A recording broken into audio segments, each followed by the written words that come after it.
Karena ini masalah hukum ya. Menuduh orang itu pakai palsu itu pasti masalah hukum ini. Dan boom, skandal tudingan ijazah palsu kini memasuki sebuah tahap yang sangat-sangat dinantikan oleh kita semua. Mereka yang menuding Presiden ketujuh kita yakni Pak Joko Widodo memasukkan dokumen atau dalam hal ini ijazah, kini mulai mendapatkan karma yang sangat-sangat telak. Karena rekan-rekan pada saat ini ijazah Pak Jokowi sebenarnya sudah terkonfirmasi asli oleh UGM dan oleh Barreskrim Polri karena telah dilakukan uji lab forensik. Namun sangat disayangkan mereka yang menuding ijazah palsu Pak Jokowi tetap tidak percaya dengan UGM dan meragukan uji lab forensik Polri. Sebenarnya ini adalah kasus yang kalau saya katakan paling tidak masuk akal yang pernah saya temui. Karena kenapa dikatakan paling tidak masuk akal? Bagaimana bisa seorang pakar telematika, ahli digital forensik, dan seorang dokter meneliti ijazah yang sebenarnya tidak diizinkan oleh sang pemilik ijazah, kemudian ijazah yang sudah terbukti asli mereka katakan palsu? Tentu saja ini merupakan sebuah tindakan yang sangat mencederai profesi pakar ataupun dokter, karena memang kita semua tahu bahwa harusnya kita mengedepankan moral. Artinya kalau kita ingin meneliti sesuatu ya minta izin dulu kepada sang pemilik atau dalam hal ini ijazah. Lalu kalau kita berbicara terkait keabsahan ijazah, kita harusnya bertanya kepada yang mengeluarkan produk atau ijazah tersebut. Di sini siapa yang mengeluarkan ijazah Pak Jokowi? Ya jelas UGM. Coba kita cek dan cross-check keterangan dan konferensi pers dari UGM yang mengatakan bahwa ijazah Pak Jokowi asli dan Bapak Joko Widodo merupakan alumni dari kampus tersebut. Nah, rekan-rekan perlu diketahui pula bahwa UGM ini merupakan kampus yang top, kampus yang dimana mau masuk ke sana aja sulitnya minta ampun karena memang persaingan sangat ketat. Itu tidak bisa dipungkiri. Lalu, sekelas UGM masa memalsukan ijazah dan mengkonfirmasi bahwa ijazah yang dipalsukan itu asli? Jelas-jelas itu adalah sesuatu hal yang sangat mustahil. Terlebih, kalau kita perhatikan beberapa dokumentasi jadwal pada saat Pak Jokowi mengikuti masa-masa kuliah di UGM sudah terbukti mematahkan tudingan-tudingan mereka. Dan kalau saya katakan, tidak perlu debat-debat panjang di televisi. Saya bisa mematahkan statement ijazah palsu Pak Jokowi mungkin hanya dalam hitungan detik. Saya tinggal menjawab bahwasanya saya memiliki keterangan langsung dari UGM dan Polri yang mengatakan bahwa ijazah Pak Jokowi terbukti asli. Semuanya sudah selesai karena lembaga-lembaga yang berwenang. Oke, kita patut garis bawahi. Di sini kita patut perhatikan dan patut catat baik-baik dan bisa dijadikan landasan hukum yang kuat keterangan dari pihak-pihak yang berwenang. Salah satunya adalah tentunya pihak UGM, kemudian ada Barreskrim Polri. Nah, selain dari itu, yaitu cuma omon-omon, mereka meneliti atas dasar apa? Atas dasar ilmiah. Mana keilmiahan yang mereka agung-agungkan itu? Semuanya dipatahkan oleh statement dan keterangan dari UGM serta bukti-bukti lengkap. Dan semua tidak ada keraguan. Bahkan saksi hidup. Kalau kita perhatikan, teman-teman kuliah Pak Jokowi semua pasang badan. Dan ada yang menunjukkan ijazahnya, bahkan bahwasanya mereka mengatakan kalau ijazah Pak Jokowi itu palsu, yang mereka kata-katain palsu, maka ijazah kami, saya harusnya palsu, karena ini kan sama dengan Pak Jokowi. Nah, sebenarnya dari keterangan-keterangan ini saja sudah cukup untuk memperlihatkan dan menunjukkan bahwasanya mereka semakin terjepit. Nah, ini boom. Lalu masuklah gugatan dari Pak Jokowi. Nah, ini yang paling segmen yang paling kita nanti-nanti adalah bagaimana jawaban tegas dari Pak Jokowi. Karena mereka bisa saja selamat kalau Pak Jokowi mengkonfirmasi bahwasanya tidak akan melanjutkan perkara ini ke tahap yang lebih serius. Nah, ini mereka bisa bebas dari tuntutan. Tetapi Pak Jokowi mengatakan bahwa saya tidak akan mencabut gugatan dan melanjutkan proses ini di persidangan agar memang kita bisa memperlihatkan dan diperlihatkan bahwasanya tudingan ijazah palsu Pak Jokowi tidak terbukti, ijazah Pak Jokowi terbukti asli. Kemudian mereka yang menuding ijazah palsu harus mendapatkan karma dan balasan yang sepadan. Secara hukum di Indonesia tentunya patut dicatat pula bahwasanya pemalsuan dokumen di negara kita tercinta dilarang keras, dan seseorang yang menuding seseorang lainnya melakukan pemalsuan dokumen, tentunya ada pasal-pasal yang dipersiapkan, termasuk kalau dalam hal ini ada pasal penghasutan. Karena ini kan disiarkan di media, kemudian mereka berkoar-koar, ini kan bisa dimasukkan ke dalam pasal penghasutan untuk publik, menghipnotis publik bahwasanya ijazah Pak Jokowi ini palsu nih, ayo kita serang. Nah, kurang lebihnya seperti itu. Lalu, saya akan mengajak Anda sekalian menyimak langsung keterangan dari pihak-pihak yang berkenaan, termasuk dari senior kita di Polri, kemudian kita akan melihat bagaimana proses hukum Roy Panci CS ini. Yang simpatik dengan Pak Jokowi, yang yakin bahwa itu ijazahnya ijazah asli. Karena ini masalah hukum ya, menuduh orang itu pakai palsu itu pasti masalah hukum ini. Sementara dari yang menuduh ini dia menyajikan bukti-bukti kepada media, banyak sekali bahwa ini buktinya gini, banyak sekali itu. Nah, sedangkan yang simpatisan dari Pak Jokowi itu, ayo kita tembus secara hukum. Selama itu begitu ya. Nah, kemudian banyak sekali laporan ke sana sini, tapi akhirnya endingnya adalah ketika Pak Jokowi melaporkan bahwa dirinya itu dicemarkan, sementara itu dari pihak istilahnya TPUA itu melaporkan ke Mabes bahwa itu ijazah palsu. Ya. Nah, itu dari situlah mulai ditempuh jalan hukum. Tapi kemudian ternyata laporan yang ke Bareskrim itu oleh Bareskrim belum sampai ke penyidikan, baru sampai penyelidikan ya. Dari data-data yang diterima daripada pengadu ya, bukan waktu itu belum laporan ya, masih pengaduan. Dilihat-lihat Bareskrim berkesimpulan bahwa tidak ada unsur pidana, sehingga dia tidak naikkan ke taraf penyidikan. Nah, sementara itu yang di Polda Metro itu juga masih sampai sekarang masih dalam tahap penyelidikan. Karena apa?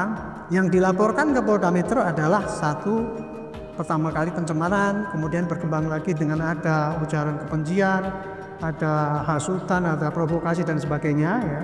Sehingga Polda Metro menyidiknya pasti ya akan melihat dulu apakah ijazahnya Pak Jokowi ini asli apa tidak. Dia pakai penyelidikan. Kalau seandainya itu asli, maka berarti tuduhan kebencian dan hasutan itu bisa dijalankan menjadi sebagai satu tindak pidana kan gitu. Kira-kira begitu. Nah, sekarang sudah berjalan, tapi ternyata yang di Bareskrim diprotes sama dari tim pembela itu. Saya lupa terus istilahnya itu ya. TPUA, Tim Penggerak Ulama dan Aktivis. Nah, terus diprotes bahwa itu berat sebelah karena dulu gelarnya kan tertutup. Saya dulu sebelumnya sudah mencarankan bersama Bareskrim. Kalau mau di SP3 itu kalau mau dihentikan ya waktu kan kamar penyelidikan Anda mestinya gelar supaya Anda nanti nggak dituduh berat sebelah gitu. Tahu-tahu harus seminggu udah langsung dibilang nggak ada bukti gitu, sehingga dibacakan bahwa itu identik identik istilahnya gitu ya. Ijazah. Intinya ijazahnya Pak Jokowi itu asli lah. Ya sudah, akhirnya kan diprotes kan dari TPUA itu mengajukan keberatan, minta gelar ulang, gelar terbuka gitu ya. Khusus. Untungnya Pak Kapolri mau itu setelah 1 bulan itu beliau mengatakan oke lah nanti akan kita kawal, ini akan terbuka, eksternal mau diikutkan gitu kan. Saya lega jadinya kan, nah barulah besok ini mau berjalan. Sementara yang dari di Polda Metro sudah memeriksa 49 saksi, 7 saksi ahli gitu ya. Sudah diperiksa semua tapi masih dalam tahap penyelidikan. Nah, makanya itu besok ini kira-kira yang akan terjadi. Ini sebenarnya sudah on the right track ini. Jadi sudah menuju kepada kesimpulan kira-kira kalau ini berjalan lancar ya. Besok digelar terbuka gelar khusus itu ya. Nanti pasti akan menampung kembali apa-apa yang kurang disampaikan mungkin dulu itu akan diterima gitu. Terus kemudian itu Bareskrim ya, saya tidak tahu keputusannya apa, tapi perkiraan saya besok itu pasti hanya menampung kekurangan-kekurangan itu aja, apa yang mau disampaikan sebagai alat bukti masing-masing, kira-kira begitu. Sementara di Polda Metro sampai sekarang pun belum berani menaikkan ke penyidikan, masih mengundang Pak Roy Suryo, bukan memanggil ya, mengundang itu artinya masih dalam tahap penyelidikan. Mau datang enggak? Mau datang boleh, tidak boleh, silahkan aja gitu. Kebetulan Pak Roy Suryo kan memilih tidak datang gitu kan. Padahal kalau saya pribadi itu, kalau seorang dalam tahap penyelidikan itu diundang tidak datang itu rugi besar Pak. Karena apa? Mestinya dia bisa datang dan menyampaikan sanggahan-sanggahan dia itu dituduh sebagai apa ujaran kebencian dan sebagainya. Tapi karena sudah memang mereka milih gitu ya nggak apa-apa, silakan aja. Yang di Polda Metro ternyata ya sudah gitu, undangan kedua tidak dapat apa? Ya hadir sudah hadir Pak, tapi tidak mendapatkan tambahan bukti yang untuk menyanggah. Maka ya mungkin Polda Metro akan menggunakan bukti-bukti yang disampaikan oleh pelapor untuk meningkatkan ke penyidikan. Itu estimate saya kira-kira. Ya. Itu kira-kira begitu Pak. Ya, terima kasih Pak Arianto. Saya kira terang sekali ya apa yang dijelaskan oleh Pak Arianto. Nah, ini saya antara Pak Rizal dengan Pak Azam. Siapa duluan mau bicara? Ini kan mungkin siapa Pak? Boleh ya? Saya. Nah, ini sekjen bukan sekretaris, tadi saya koreksi. Sekjen. Ada jenderal. Ya, sekjen TPUA, tim pembela ulama dan aktivis. Supaya lebih jelas tuh TPUA ini orang nggak tahu apa ini. Nah, saya kira izin. Silakan. Ya, apa pertanyaannya kira-kira? Lah artinya apa yang dijelaskan oleh Oke, ini penjelasan. Kita mencoba untuk merekonstruksi bahwa tanggal 9 itu Bang Egy sebagai ketua umum ke Presiden TPUA itu melaporkan bulan 12 ke Kabariskim Mabes Polri. Tentu laporannya menyangkut soal masalah ijazah palsu. Iya. 263 264 ya. Berjalannya waktu masih dumas terus. Ya, 6 bulan lebih sekarang itu dumas terus. Padahal ada 4-5 orang yang sudah diajukan pemeriksaan. Oke. Ada 7 video yang diajukan. Termasuk pengajuan ahli 2 orang plus nanti ya Dr. Roy Suryo dan Dr. Rismond Sianipar. Udah itu masuk, namun belum dilaksanakan apa-apa. Nah, dengan bergulirnya waktu cukup panjang, muncullah tanggal 29 atau tanggal 30 bulan 4 tahun 2025, Pak Jokowi datang ke Polda melaporkan pencemaran nama baik dan fitnah, kira-kira begitu. Nah, tapi berjalannya 10 atau maksimal 15 hari ngegeruduk yang dipanggil. Ngegeruduk, klarifikasi dan undangan termasuk beliau. Ya. Pada saat pemanggilan dari Polda tentang saya pikir itu dumas ya. Total sudah dibentuk laporan. Nah, ini saya pikir equality before the law ini pincang secara hukum. Yang kita, yang Bang Egy maksud saya 6 bulan gak jalan, tahu-tahu diputus, penyelidikan itu dihentikan. Padahal ini di Polri apa Polda? Enggak, Mabes dulu ini. Mabes, ini Mabes tadi ya, tentu dihentikan karena tidak ada peristiwa. Ya. Bagaimana mau ada peristiwa orang belum ada pemeriksaan? Ya begitu kan? Peristiwa pidananya di mana belum ada pemeriksaan satu. Kalau kita ngacu pada dasar 109 KUHP, ya ini pakai dasar supaya nggak salah gitu ya. Jadi KUHP itu mengatur hanya penyidikan yang bisa dihentikan penyidikan setelah gelar muncul yang namanya SP3 dihentikan. Namun SP3 itu bisa dibuka kembali kalau ada novum, ya kan? Nah ini belum apa-apa, tetap penyelidikan dihentikan. Nah kadang-kadang kita ini bingung, belum ada pemeriksaan. Oke, kita lanjutkan. Yang saya sebut tadi equality before the law itu pincang secara hukum. Yang satu melaporkan gak jalan, dihentikan. Yang satu terus jalannya cepat sekali, gitu loh ya. Nah ini apakah ada exception? Nah kembali kepada pelapor yaitu Jokowi. Kalau Bapak Jokowi dibilang bukan pejabat karena sudah keluar presiden mantan ke-7, kalau mengacu pada putusan MK 109 dalam kurung PUU 22 dan 2024 bahwa pejabat negara, korporasi, kelompok masyarakat itu boleh dikritik. Nah, kalau saya lihat Joko Widodo sebagai presiden diangkat Kepres 30, kalau nggak keliru bulan 2 tahun 2025, menjadi Dewas Danatara yang kira-kira 17.000 triliun lah, kira-kira begitu ya, yang dikelola. Berarti dia pejabat negara yang dibayar cukup fantastik, kira-kira begitu. Nah berarti ini pejabat negara melaporkan, diterima. Oke lah, silahkan saja, nggak apa-apa. Namun yang paling utama, dasar laporan harusnya menurut saya dibuktikan dulu aslinya. Itu barang gitu loh. Ini saya ini dicemarkan nama, saya difitnah. Ini loh nggak percaya. Artinya jangan-jangan memang sudah diserahkan yang aslinya nggak? Kan harus ada berita penyitaan dan segala macam, kan begitu. Nah buktinya sampai sekarang masih penyelidikan. Itu yang bergulir gitu loh ya. Nah, harusnya maksud saya orang namanya ini sedikit saya cerita waktu Jessica itu kasus kopi sianida itu, ada salah satu pakar pidana Jaya yang ribut sama Hotman Paris di iNews karena dia menghina Jaya, lu diem, lu S1 lu diem ini. Nah, lama-lama Jaya kesel, kontak saya, dia mencoba melaporkan, tapi bawa dia ijazah S2-nya itu 2 biji dibawa ke Polda. Ini loh ijazah saya, clear. Baru muncul yang namanya proses pemanggilan. Artinya dari penyelidikan sudah ditemukan itu bahwa 184 itu terpenuhi. Ya, gitu loh. Karena 184 itu terpenuhi, maka jalan proses itu yang akhirnya ditempuh dengan damai itu boleh-boleh saja. Kan itu delik aduan absolut.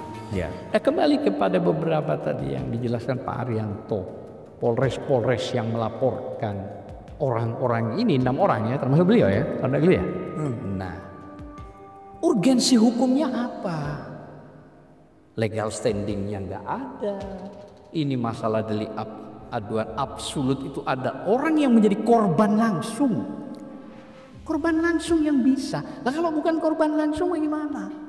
Ditarik pasal 160, hasut penghasutan. Namanya penghasutan kalau contoh sekarang saya di podium, contoh misalnya saya lihat ini yang pakai jilbab itu maling nih, ini maling nih, ini maling, hajar, terjadi penghajaran karena saya menghasut, maka dia bisa melaporkan, kan begitu? Dia bisa melaporkan saya pernah menghasut, termasuk yang menghajar juga, kira-kira begitu. Nah ini apa yang terjadi? Fisik nggak ada yang terjadi. Ribut nggak ada, apalagi pasal 28 SARA. Lah SARA ini apa? Gitu loh. Ras, agama kan nggak matching. Dan kemarin juga saya sampaikan kepada rekan-rekan penyidik konstruksinya. Jadi kalau orang yang melaporkan itu menjadi korban langsung, oh nggak apa-apa. Itu yang disebut delik aduan absolut. Nah kalau bukan, masa mau dipaksa ditarik ke sini? Saya bilang gitu. Satu, bukan cuma equality before the law, tapi ini kan karena tekanan gitu, karena pesanan ya, tanda kutip. Nah, harus. Ini kan maksud saya penjelasan kepada publik secara hukum ini kan pecah jadi. Bagaimana gitu loh ya. Nah, kita ini berharap, kita hormati Polda, kita hormati kepolisian, termasuk ahli, kita hormati semua. Tapi maksud saya di jalur rel kereta yang benar. Kalau keluar dari rel kereta kan jadinya satu gerbong itu. Oke Pak, dan semua. Kita dengar nih Pak Azam ya, supaya ini runtuh Pak, ya kan? Ya. Nanti nggak kepotong-potong. Ya. Dan saya kira kalau memang ada hal yang memang ingin disampaikan, sampaikan boleh aja, nggak usah. Iya boleh. Gak usah tergantung saya ya. Nanti biar tidak dibilang memotong-motong, silakan. Enggak. Susah juga. Karena kan dia ini berdua masalahnya biar Pak Azam bicara, Pak Azam juga. Pak Rizal Fadilah ya. Jadi Pak Azam kan yang advokat ini ya. Jadi Pak Rizal Fadilah ini wakil ketua umum TPUA. Ya. Jadi ketua umumnya Egy Sujana. Wah, hebat juga ya. Profesor Dr. Egy Sujana. Ya. Silakan. Terima kasih Pak Rizal. ya, Bang Zulfan. Iya. Kira berangkatnya dari yang di Barreskrim itu ada SP Lidik tanggal 10 April 2025. Mulai ada penyelidikan dari Dumas yang 6 bulan yang lalu, 9 Desember 2024. Penyelidikan berjalan gitu. Yang kemudian pada tanggal 22 Mei 2025 itu yang dihentikan penyelidikan berdasarkan atas pernyataan Dirtipidum ya, Brigjen Juhandani Raharjo Puro itu bahwa tidak ditemukan unsur-unsur pidana, peristiwa dihentikan. Nah, untuk itu maka yang disebut tadi oleh Pak Arianto bahwa TPUA berkeberatan atas penghentian penyelidikan itu ya, karena dianggap satu tidak sesuai dengan prosedur KUHP dan Perkapolri 6 tahun 2019. Kemudian konten juga dalam kaitan pembuktian menurut TPUA tidak sesuai dengan fakta-fakta hukum